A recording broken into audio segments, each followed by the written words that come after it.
Hi friends, welcome back to my new vlog. ಇವತ್ತು ವ್ಲಾಗ್ನ ಮಧ್ಯಾಹ್ನದಿಂದ ಶುರು ಮಾಡ್ತಾ ಇದ್ದೀನಿ. ಮಹೇಶ್ ಅವರು ಕೂಡ ಮಧ್ಯಾಹ್ನ ಮನೆಗೆ ಬಂದರು. ಮಧ್ಯಾಹ್ನ ಊಟ ಎಲ್ಲ ಆದಮೇಲೆ ನಾನು ಮಹೇಶ್ ಅವರು ಹೊರಗಡೆ ಹೋಗ್ತಾ ಇದ್ದೀವಿ. ಮೋಹಿತ್ ಅವ್ನ ಫ್ರೆಂಡ್ ಬಂದಿದ್ದ ಅಂತ ಹೇಳಿ ಮನೇಲೇ ಆಟ ಆಡ್ತೀವಿ, ನೀವೇ ಹೋಗಿದ್ದು ಬನ್ನಿ ಅಂದ.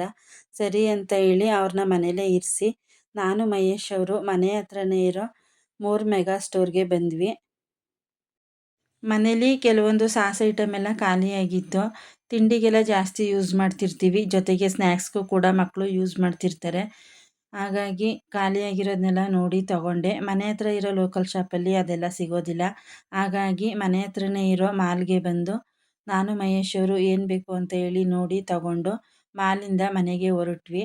ಬರ್ತಾ ಹಾಗೇನೆ ಬೇಕ್ರಿಗೆ ಬಂದ್ವಿ. ಮೋಹಿತು ಬ್ರೆಡ್ ತಗೊಬನ್ನಿ ಅಂತ ಹೇಳಿದ್ದ.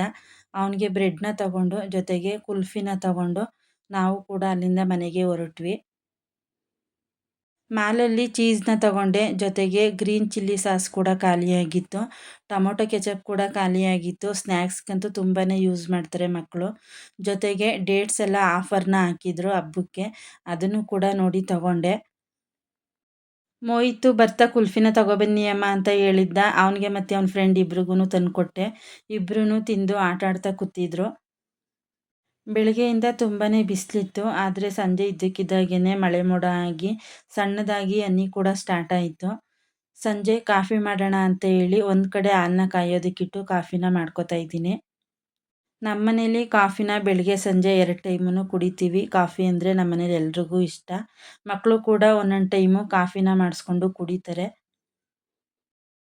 ಕುಶಲ್ ಅಂತೂ ದಸರಾ ಹಾಲಿಡೇ ಸ್ಟಾರ್ಟ್ ಆದ ತಕ್ಷಣ ಅಮ್ಮನ ಮನೆಗೆ ಹೋದ. ಮೋಹಿತ್ ಒಬ್ಬನೇ ನನ್ನ ಜೊತೆ ಇರೋದ್ರಿಂದ ಅವನು ಕೂಡ ತುಂಬಾ ಬೇಜಾರು ಮಾಡ್ಕೋತಾನೆ. ಮಾತಾಡೋದಕ್ಕೆ ಮತ್ತು ಆಟ ಆಡೋದಕ್ಕೆ ಯಾರೂ ಇಲ್ಲ ಅಂತ ಹೇಳಿ. ಜೊತೇಲಿದ್ದರೆ ಇಬ್ಬರು ಹೊಡೆದಾಡೋದು, ಜಗಳ ಮಾಡೋದು ಮಾಡ್ತಾರೆ. ಒಬ್ಬೊಬ್ಬರೇ ಇದ್ದಾಗ ಬೇಜಾರು ಮಾಡ್ಕೋತಾರೆ. ಮೋಹಿತ್ ಫ್ರೆಂಡ್ ಕೂಡ ಮಧ್ಯಾಹ್ನ ಮನೆಗೆ ಬಂದ. ಹೋಮ್ವರ್ಕ್ ಇದೆ ಅಂತ ಹೇಳಿ ಇಬ್ಬರು ಜೊತೆಯಾಗಿ ಕುತ್ಕೊಂಡು ಹೋಮ್ವರ್ಕ್ ಮಾಡಿದ್ರು. ಹೋಮ್ವರ್ಕ್ ಎಲ್ಲ ಆದಮೇಲೆ ಇಬ್ಬರೂ ಆಟ ಆಡಿ ಟೈಮ್ ಸ್ಪೆಂಡ್ ಮಾಡಿದ್ರು. ಸಂಜೆ ಸ್ನ್ಯಾಕ್ಸ್ಗೆ ಬ್ರೆಡ್ ಪಿಜ್ಜಾನ ಮಾಡ್ತಾಯಿದ್ದೀನಿ. ಪಿಜ್ಜಾ ಮಾಡೋದಕ್ಕೆ ಬೇಕಾಗಿರೋ ಇಂಗ್ರೀಡಿಯೆಂಟ್ಸ್ ಎಲ್ಲ ಮನೇಲೇ ಇತ್ತು. ಹಾಗಾಗಿ ಮೋಹಿತ್ಗೆ ಪಿಜ್ಜಾನ ಮಾಡಿಕೊಡ್ತಾಯಿದ್ದೀನಿ. ಈರುಳ್ಳಿನ ಮೀಡಿಯಮ್ ಆಗಿ ಕಟ್ ಮಾಡಿಕೊಂಡು ಸ್ಲೈಸಸ್ ಥರ ಬಿಡಿಸಿ ಇಟ್ಕೋತಾ ಇದ್ದೀನಿ. ಜೊತೆಗೆ ದಪ್ಪಮೆಣ್ಸಿಕಾಯಿನೂ ಕೂಡ ಸಣ್ಣದಾಗಿ ಹೆಚ್ಕೋತಾ ಇದ್ದೀನಿ. ನಾನಿವತ್ತು ಸ್ವೀಟ್ ಕಾರ್ನ್ ಬ್ರೆಡ್ ಪಿಜ್ಜಾನ ಮಾಡ್ತಾಯಿದ್ದೀನಿ. ಸ್ವೀಟ್ ಕಾರ್ನೆಲ್ಲ ಬಿಡಿಸಿ ಅದನ್ನು ಕೂಡ ಒಂದು ಕಡೆ ರೆಡಿ ಮಾಡಿ ಇಟ್ಕೊಂಡಿದ್ದೀನಿ. ಇವಾಗ ಚೀಸ್ನ ಸಣ್ಣದಾಗಿ ತುರಿದು ಇಟ್ಕೊಂಡಿದ್ದೀನಿ. ಪಿಜ್ಜಾಗೆ ಬೇಕಾಗಿರೋ ಸಾಸು ಮತ್ತು ಇಂಗ್ರೀಡಿಯೆಂಟ್ಸ್ ಎಲ್ಲನೂ ರೆಡಿ ಮಾಡಿಕೊಂಡು ಇವಾಗ ಪಿಜ್ಜಾ ಮಾಡೋದಕ್ಕೆ ರೆಡಿ ಮಾಡ್ತಾಯಿದ್ದೀನಿ.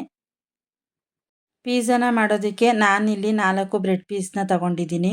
4 ಬ್ರೆಡ್ ಪೀಸ್ಗೂ ಕೂಡ ಇವಾಗ ಪಿಜ್ಜಾ ಸಾಸ್ನ ಹಾಕಿ ನೀಟಾಗಿ ಸ್ಪ್ರೆಡ್ ಮಾಡ್ಕೋತಾ ಇದ್ದೀನಿ. ಎಲ್ಲ ಸ್ಪ್ರೆಡ್ ಮಾಡಿ ಆದಮೇಲೆ ಸಣ್ಣದಾಗಿ ತುರಿದಿಟ್ಕೊಂಡಿರೋ ಚೀಸ್ನು ಕೂಡ ನೀಟಾಗಿ ಹಾಕಿ ಸ್ಪ್ರೆಡ್ ಮಾಡ್ತಾಯಿದ್ದೀನಿ. ನಾನಿವತ್ತು ಸ್ವೀಟ್ ಕಾರ್ನ್ ಪಿಜ್ಜಾ ಮಾಡ್ತಿರೋದ್ರಿಂದ ಸ್ವೀಟ್ ಕಾರ್ನು ಕೂಡ ಸ್ವಲ್ಪ ಉಪ್ಪಾಕಿ ಬೇಯಿಸಿ ಇಟ್ಕೊಂಡಿದ್ದೀನಿ.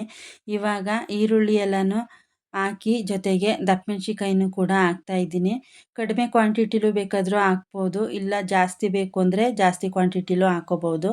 ನಾನಿಲ್ಲಿ ಈರುಳ್ಳಿ, ದಪ್ಪಮೆಣ್ಸಿಕಾಯಿ ಮತ್ತು ಸ್ವೀಟ್ ಕಾರ್ನ್ ಮೂರೂ ಕೂಡ ಒಂದೇ ಕ್ವಾಂಟಿಟಿಲಿ ಹಾಕಿ ಪಿಜ್ಜಾ ಮಾಡೋದಕ್ಕೆ ರೆಡಿ ಮಾಡ್ಕೋತಾ ಇದ್ದೀನಿ. ಎಲ್ಲನೂ ರೆಡಿ ಮಾಡಿಕೊಂಡು ಆದಮೇಲೆ ಲಾಸ್ಟಲ್ಲಿ ಸ್ವಲ್ಪ ಉಪ್ಪು ಮತ್ತು ಅಚ್ಕಾರದ ಪುಡಿನ ಹಾಕೋತಾ ಇದ್ದೀನಿ.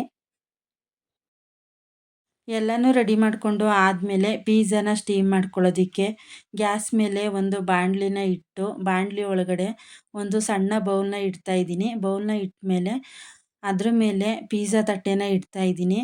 ಪಿಜ್ಜಾ ತಟ್ಟೆ ಇಟ್ಟು ಉರಿನ ಲೋ ಫ್ಲೇಮಲ್ಲಿ ಇಟ್ಟು ಮೇಲೆ ಒಂದು ಪ್ಲೇಟ್ನ ಮುಚ್ಚಿ ಒಂದು 1/4 ಗಂಟೆ ಬೇಯಿಸ್ಕೊಂಡ್ರೆ ಸಾಕು. ತುಂಬ ಹೊತ್ತೇನು ಇಡೋ ಹಾಗಿಲ್ಲ. ಪಿಜ್ಜಾ ಪರ್ಫೆಕ್ಟಾಗಿ ರೆಡಿಯಾಗಿರುತ್ತೆ.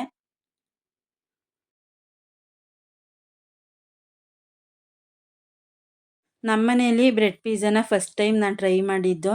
ಪಿಜ್ಜಾ ಅಂತೂ ತುಂಬಾ ಚೆನ್ನಾಗಾಗಿತ್ತು. ಟೇಸ್ಟು ಕೂಡ ಪರ್ಫೆಕ್ಟಾಗಿ ಬಂದಿತ್ತು. ನಮ್ಮನೇಲಿ ಪಿಜ್ಜಾ ಅಂದರೆ ಎಲ್ರಿಗೂ ತುಂಬಾ ಇಷ್ಟ. ಮೋಹಿತ್ ಕೂಡ ಪಿಜ್ಜಾನ ತಿಂದ. ಜೊತೆಗೆ ಮಹೇಶ್ ಅವರು ಕೂಡ ಸಂಜೆ ಮನೆಗೆ ಬಂದರು. ಅವ್ರಿಗೂ ಕೂಡ ಪಿಜ್ಜಾನ ತಿನ್ನೋದಕ್ಕೆ ಕೊಟ್ಟೆ. ತಿಂದು ತುಂಬಾ ಚೆನ್ನಾಗಿದೆ ಅಂದರು. ಯಾರೂ ನನ್ನ ಚಾನಲ್ನ ಸಬ್ಸ್ಕ್ರೈಬ್ ಮಾಡ್ಕೊಳ್ದೆ ವೀಡಿಯೋಗಳನ್ನ ಹಾಗೆ ನೋಡ್ತಿರ್ತೀರ, ಸೈಡಲ್ಲಿ ಬರೋ ಬೆಲ್ ಬಟನ್ನ ಪ್ರೆಸ್ ಮಾಡಿ ಚಾನಲ್ನ ಸಬ್ಸ್ಕ್ರೈಬ್ ಮಾಡ್ಕೊಳ್ಳಿ. ನಾನು ಮಾಡೋ ವಿಡಿಯೋ ನಿಮಗೆ ಇಷ್ಟ ಆದರೆ ಲೈಕ್ ಮಾಡಿ, ಕಾಮೆಂಟ್ ಮಾಡಿ, ನಿಮ್ಮ ಫ್ರೆಂಡ್ಸ್ ಎಲ್ರಿಗೂ ಶೇರ್ ಮಾಡಿ.